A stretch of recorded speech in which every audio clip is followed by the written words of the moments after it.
La voz de la montaña, herramienta sonora de la cultura rural. Hoy nuevamente con otro invitado especial, el profe Teodoro Méndez Barajas. Lo conozco así, siempre lo he conocido como Teodoro desde Hogares Claret, ¿cierto? Sí, la Casa de Menores. La Casa de Menores. Para los que no saben, Piedecuesta tenía Casa de Menores, que era una correccional. Sí. Bueno, después entraron los procesos. Bueno, profe, la pregunta del día, ¿quién es Teodoro? Bueno, Julio, primero que todo, muy buenos días y agradecerle al Todopoderoso por esta oportunidad de compartir y agradecerle a usted por la invitación. Primero estoy impresionado, espectacular el sitio. Gracias, cosa profe. natural, cosa que inspira poder hablar con usted, que es lo que más importante, que es en esta situación, en este mundo. Bueno, Teodoro Méndez es una persona, un personaje, como dice usted, que nació en Piedecuesta, ha vivido en Piedecuesta y no se quiere ir de Piedecuesta. Tengo como eslogan, y es lo que siempre nombro en todas partes, que mi bella Piedecuesta siempre la amo y siempre la he vivido y la he disfrutado. Entonces, pues 62 años, todo el tiempo en Piedecuesta, y dedicado a la formación que me dieron en la Normal Nacional, a trabajar con muchachos con problemas de conducta. Vea pues, yo estoy convencido que Piedecuesta es el mejor vividero del mundo.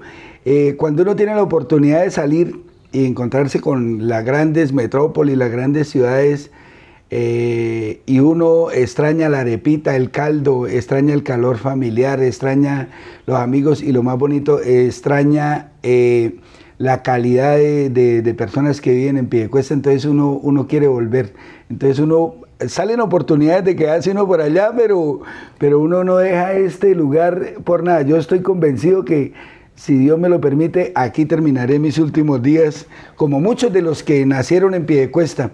Entonces, profe, nuevamente darle las gracias por venir. Esto es una iniciativa de hacer memorias de nuestro Piedecuesta, de esas cosas que ocurrieron y que muchos de los jóvenes o los adultos tal vez ni se dieron por enterados de que ocurrían.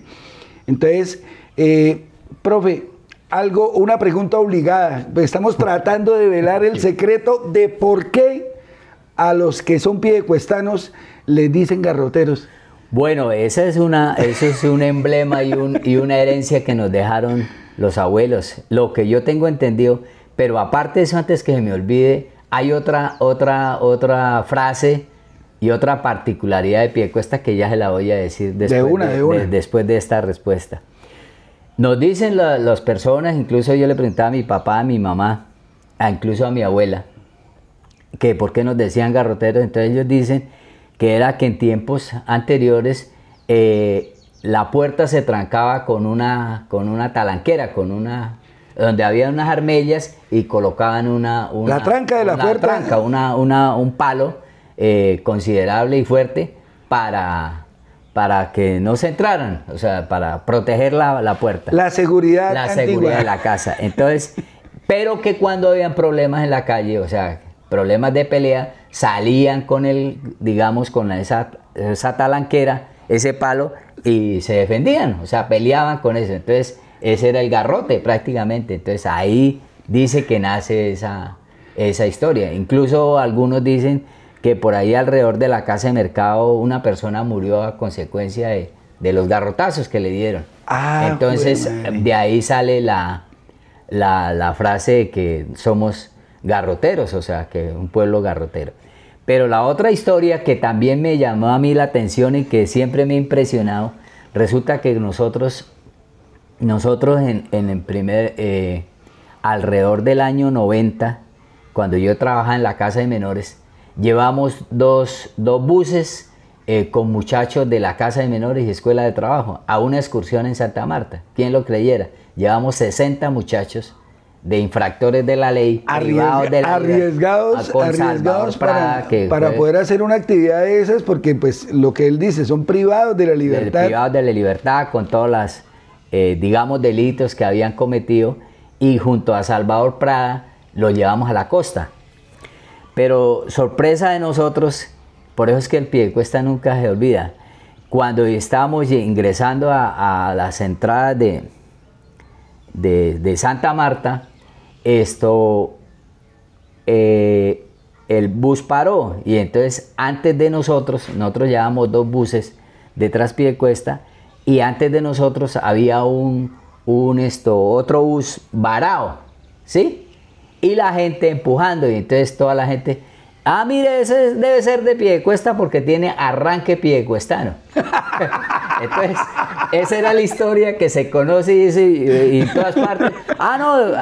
Arranque piedecuestano. ¿Cuál era el arranque piedecuestano? Pues, y eso a nivel nacional. O sea, yo lo viví incluso en Santa Marta. Y me causa mucha impresión de que hay cosas que también que se conocen por Piedecuesta. O sea, de Piedecuesta se conocen a nivel nacional por otras anécdotas que han pasado.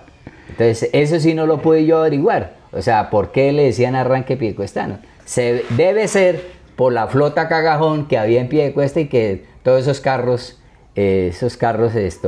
así se prendían porque nunca encendían bien. No, y que antiguamente, hoy día pues hay una flota más o menos buena o moderna, pero antiguamente eran puros chécheres y puros la flota trastes, cagajón que la llamaban. Mejor dicho, para poder hacer un trasteo.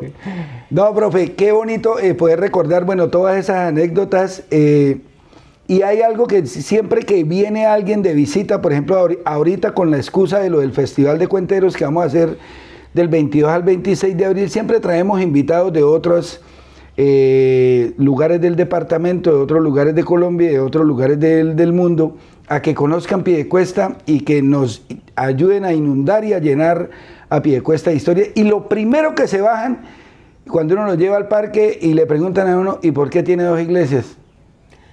Bueno, lo de las 2 historias cuentan las personas que hay dos versiones. Una, que es que había, o sea, la primera fue la del lado izquierdo, sí, la del lado izquierdo. ¿La blanca? Sí, la blanca. Ese es el perpetuo, no, el perpetuo socorro. El perpetuo socorro dicen que era mucha la gente que empezó a ir a asistir a los oficios religiosos, entonces que les tocó construir otra. Esa es una historia. Y los otros dicen, la otra versión es que en tiempos digamos en esos tiempos de violencia, que hubo una persona que la estaban persiguiendo, se entró a la iglesia y que la mataron dentro de la iglesia, ¿sí? Entonces, que a raíz de eso, entonces esa iglesia fue clausurada porque se había presentado una muerte ahí, que era de un partido contrario, o sea, los amigos liberales y amigos conservadores, entonces ya estaban en esa. No, porque había una guerra. Una rivalidad. Y yo creo que ocurrió en casi todo Santander, porque hay un monumento en Lebrija acerca de las épocas de la violencia, donde pues hay una foto con un arrume de cráneos y de cuerpos de las víctimas que murieron en la violencia entre liberales y conservadores. Que siempre ha existido esa rivalidad. Y Piedecuesta daba entre liberales y conservadores, y de ahí yo creo que... Claro, entonces fue por esa diferencia, entonces que clausuraron, entonces construyeron otra iglesia. Esas son las 2 que yo me acuerde, ¿no? Yo me acuerde sí que... hubo algo como macabro donde hubo una especie de crimen, porque coincide con la versión de casi todo el mundo de que ahí hubo o una masacre o mataron a alguien. Pero si usted que en algún momento, algún día va a ver esta entrevista, tiene otra versión, pues escriba ahí, ponga el comentario, diga lo que usted sabe, porque así vamos a encontrar la verdad. Si usted sabe también por qué nos dicen garrotero, hermano, póngalo ahí. Y así vamos encontrando la verdad, porque la verdad se encuentra así, de a pasito vamos uniendo todo, y en algún momento tendrá que salir la versión oficial de por qué Piedecuesta tiene las 2. Tiene las 2 iglesias, aunque ya hay documentales y está, pues está documentado todo ese proceso por varios historiadores de Piedecuesta, porque hay gente que le gusta escribir acerca de eso también. Y perdón, Julio, para digamos incrementar la curiosidad, todos los que tengamos la oportunidad o los que tengan la oportunidad de ingresar al Perpetuo Socorro, al fondo, al lado del altar, a un lado hay dos lápidas y a este lado otras 2 lápidas. Entonces eso está vivo, eso no se ha borrado. Entonces, como para continuar con la historia y para crecer esa historia, podemos hacer ejercicio, ahí figuran una fecha. Yo no sé si usted se acuerda, profe, en algún momento de la historia de Piedecuesta hubo una casa del terror ahí. Ah, claro, sí. Era, y en diciembre también como el Museo de Cera. Era una tradición que en diciembre siempre llegaba a Augusmar, el Museo de Cera, y traía, bueno, y uno entraba y veía los personajes. Era bueno, han habido cosas ahí, y que ya hablábamos con Weimar también acerca de la tradición de Semana Santa, y era que soltaban ángeles desde la Torre Blanca a caer en el centro del parque principal de la Libertad. No, y ya que para no perder el hilo de la Semana Santa, a mí me tocó de niño vivir una experiencia en la iglesia de San Rafael. Arriba en la 12. Sí, claro. Yo pienso que estaría el padre López de cura ahí en San Rafael, y el día sábado o el día sábado, que es el desenclavamiento, o el día viernes, bueno, no estoy bien seguro de esos 2 días, pero hacían el desenclavamiento y esa cosa era una cosa pero impresionante, uno de peladito, y eso era lleno de ramas y todas esas cosas. Apagaban la luz, sonaban truenos, rayos, relámpagos, uy, no, cosa impresionante, y vivía uno esa pasión. Eso sí era una pasión para uno, ¿sí me entiende? Sí. Pero era una cosa que se vivía, se sentía, era una tradición muy bonita. Piedecuesta es un pueblo fervientemente religioso, de verdad muy religioso, y eso se vive en lo que es hoy día la Semana Santa, porque es demasiada afluencia. A veces en temporada de Semana Santa ya uno ni puede subir a la cantera de la cantidad de gente que sube, porque son muchos piedecuestanos haciendo esa pequeña romería para poder ir al Cerro de la Cantera. Y una característica aquí, pues sin meterle tinte político, pero en esas caminatas del viernes y sábado, ahí sí aparecen todos los políticos. Pero es que llenan tanto la cartera, porque para saludar a la gente... Y van con todo su equipo de campaña, claro, con su avanzada. Eso no es una romería, sino una campaña abierta. No, y ahí sí lo saludan cuando están en campaña. Y lo saludan a todo el mundo. Así no a la larga es una actividad los jueves y viernes santo, porque encuentra uno con todos los personajes. Con toda la gente que ha hecho parte y que sigue siendo parte de la historia de Piedecuesta.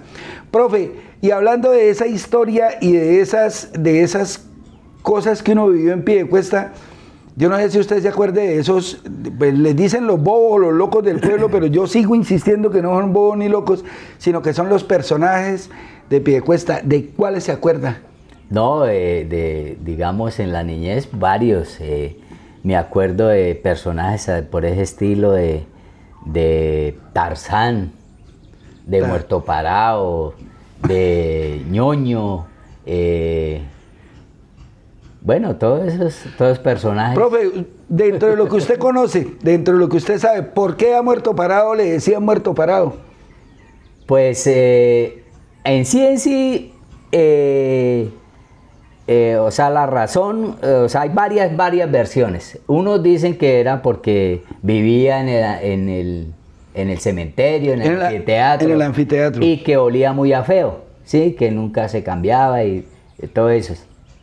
Pero en sí no sé por qué le decían Muerto Parado. O sea, pero si usted tiene alguna respuesta acerca de eso, escriba, mano, escriba y ponga el comentario, que en algún momento sabremos la verdad. Dentro de los personajes que tenía Piedecuesta, que uno veía en las esquinas, yo no sé si se acuerda usted, por ejemplo, Puntillón. Claro. De Chajarote. Chajarote. Que era el que vendía la vanguardia. La vanguardia con la víctima. Mire, esos personajes, y hay personajes que son queridos hoy día, por ejemplo, Jorgito, Rafita, que dejaron una buena imagen, que son ese tipo de personas que dejan esperanza, que dejan ternura. Yo no supe de que, por ejemplo, Muerto Parado hubiera agredido a alguien, pues en el diario vivir, ¿no? Ya aquí, porque antes sí tiene una historia trágica. Antes pues, lo que yo escuché es que Muerto Parado mató a la esposa y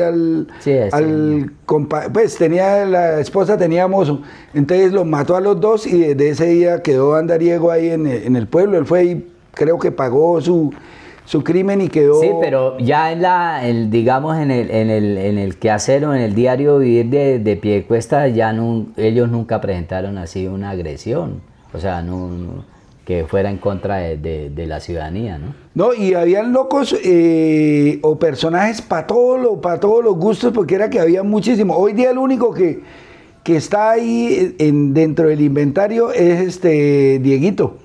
Que usted lo ve y a propósito, sería esto, y le voy a contar dos historias de Diego, que me contaron, un taxista, ¿no? Bueno, Diego fue un muchacho que yo lo tuve en la casa de menores. Él estuvo en la parte del proceso. Y después, pues él salió y todo eso. Pero dos historias que me han contado de él. Un compañero incluso de trabajo estaba en la calle Séptima con carrera Séptima.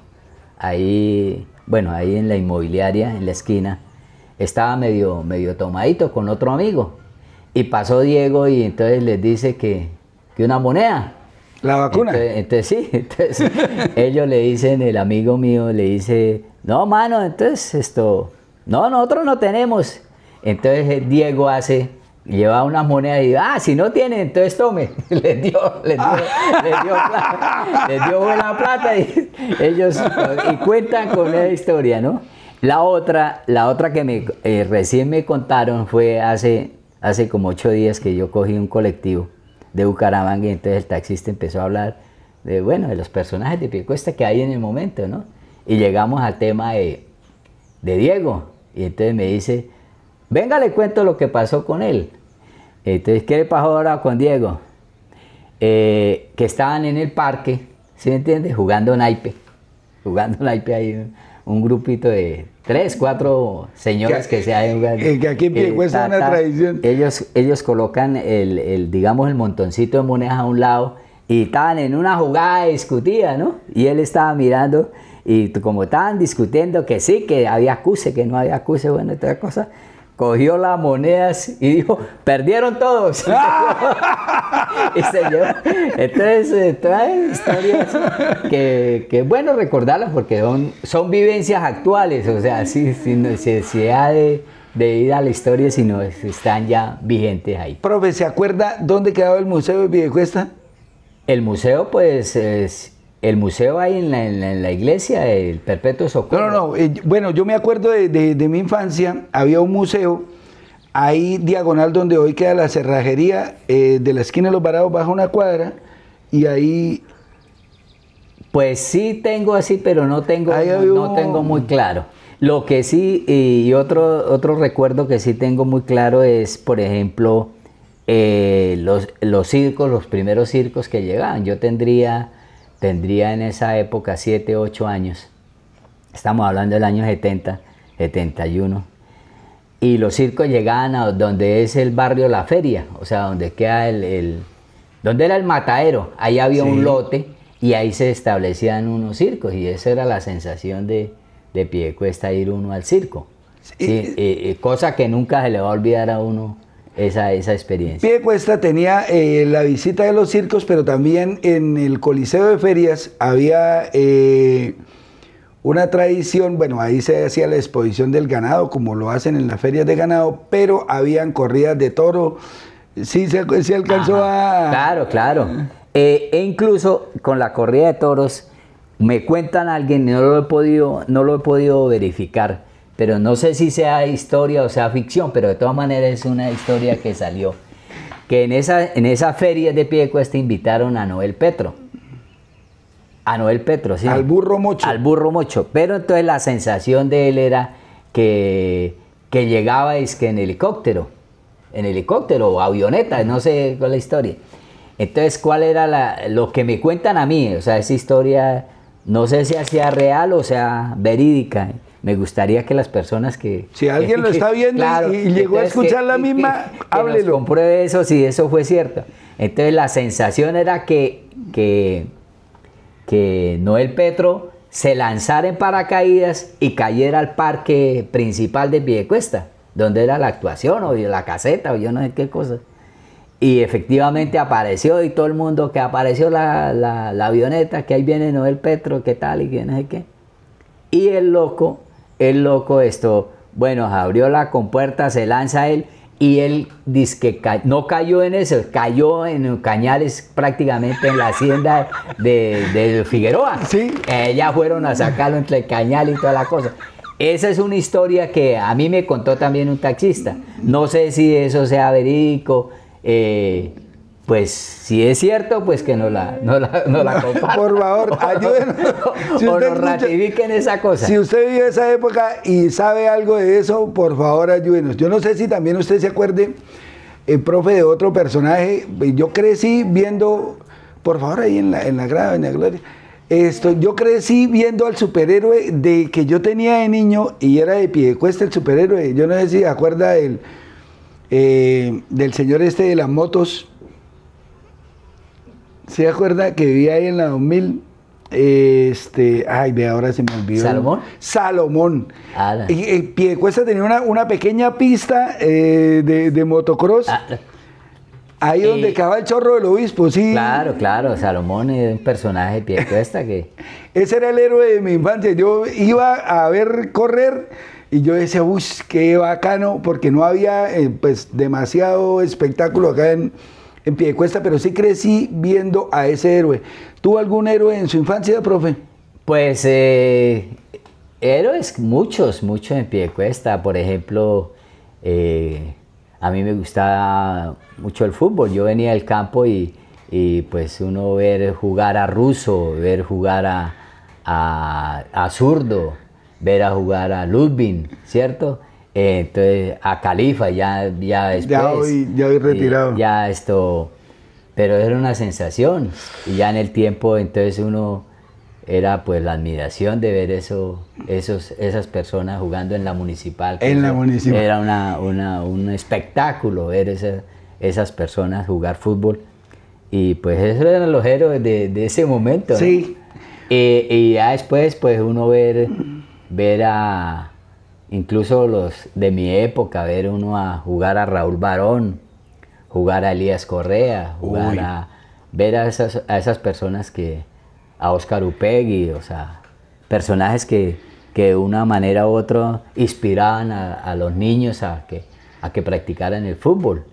En el ciclismo, pues también uno ver a Torres, que participaba en ciclismo, bueno, uno que es profesor. No tuve la oportunidad. Entonces, todas esas digamos, deportistas inspiraban a los niños y uno los veía como héroes, ¿no? Como héroes, incluso si estamos hablando de héroes, pues uno también a los profesores los veía como héroes, como no recordar a Víctor Félix Gómez Nova, recordar al profesor Trujillo, recordar a todos los profesores de la normal que eran verdaderos héroes, a David Orduz, a Juan Grismaldo, el loquito de Juan Grismaldo, lo recuerdan con mucho cariño.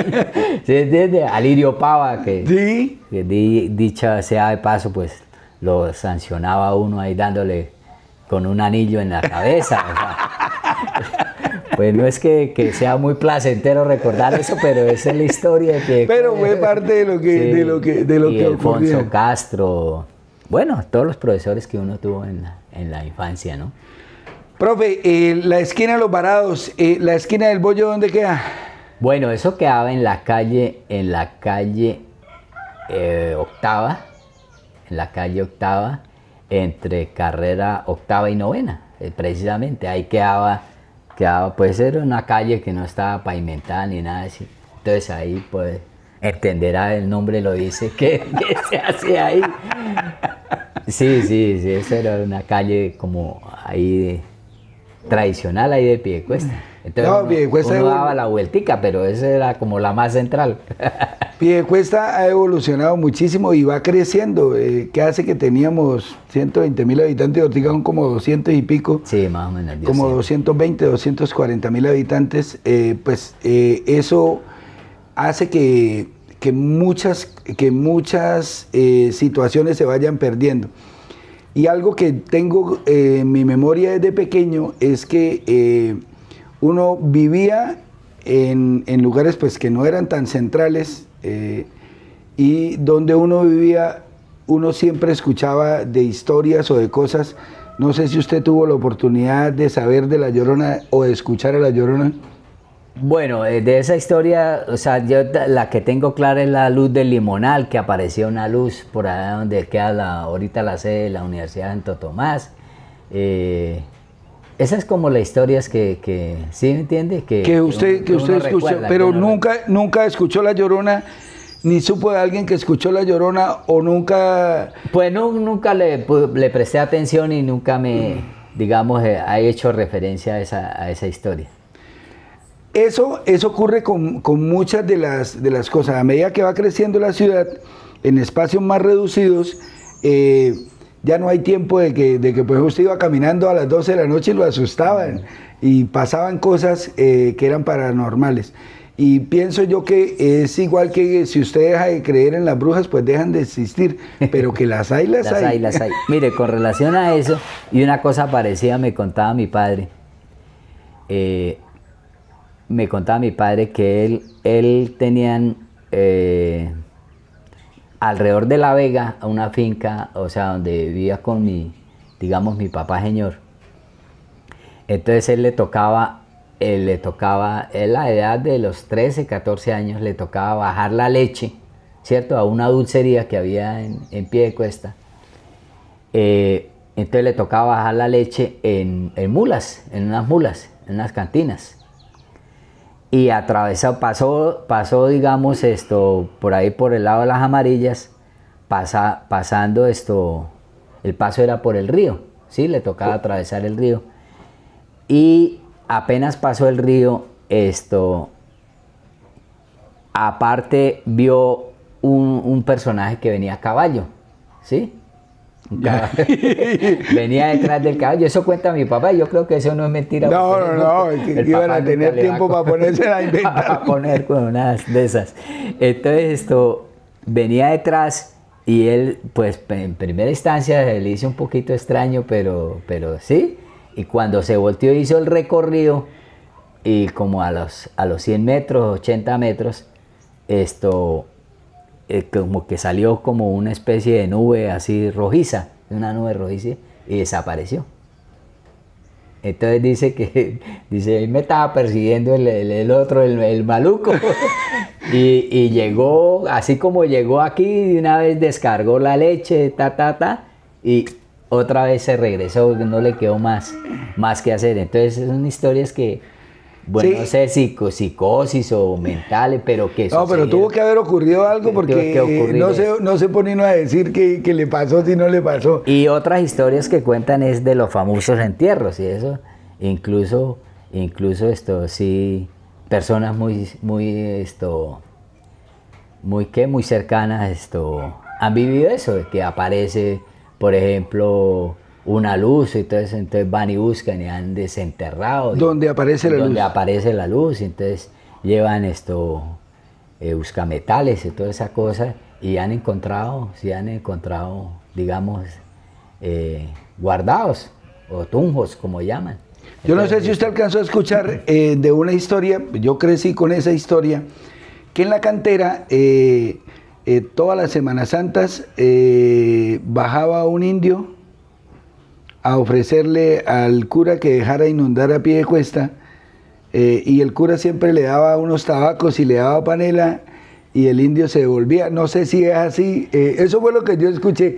Tiene una versión. Yo lo que he escuchado, de la cantera, que hubo una persona que incluso vive en Piedecuesta, que por esa época de Semana Santa hizo el recorrido por ahí en su caminata, y que ahí hay un portal, y que ingresó, y a raíz de eso, a raíz de la entrada a un portal, bueno, una cosa de esas, cósmica, digámosle,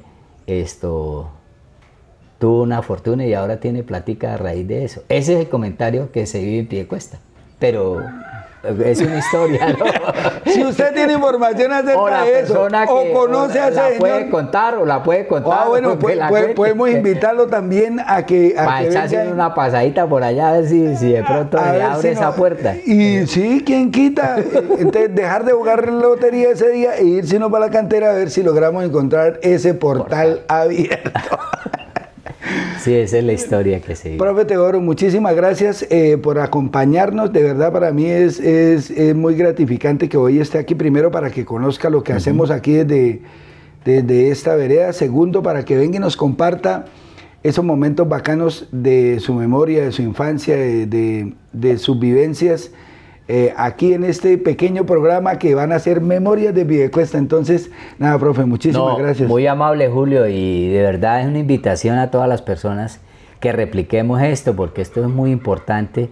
Yo le decía a Julio, pues en vida, ¿no? En vida recordar lo que compartimos, porque eso le da a uno energía, o sea, uno cada vez que comparte con otra persona, pues está llenando de energía, y sobre todo ese amor que sentimos por Piedecuesta.